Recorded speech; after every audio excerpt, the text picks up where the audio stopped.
আপনার টাকা রোজগার করছেন, আপনি সেই টাকার দিকে তাকিয়ে প্রতিদিন ভাবুন, আমার এই টাকাগুলো রোজগার করছি, কেউ দুঃখী হচ্ছে না তো? কারুর কারুর ব্যথা হচ্ছে না তো? কারুর সঙ্গে প্রতারণা করছি না তো? কাউকে ঠকাচ্ছি না তো?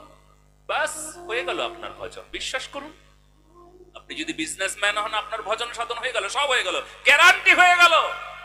কারণ সবচাইতে বড় মানব ধর্ম, বলো না গো, এর উপরে কিছু নাই। আপনি গলায় তুলসীর মালা নিয়েছেন, তিলক করেছেন, এদিকে প্রসাদ পান, নিরামিষ খাও, বলে হ্যাঁ নিরামিষ খাই, ঘুষও খাই, নিরামিষও খাই, ওটা কোনো মঙ্গল হবে না, হবে না, হতে পারে না। মঙ্গল তখন হবে যখন আপনার সাত্বিকতা কেবলমাত্র আহারে নয়, আপনার ব্যবহারেও থাকবে।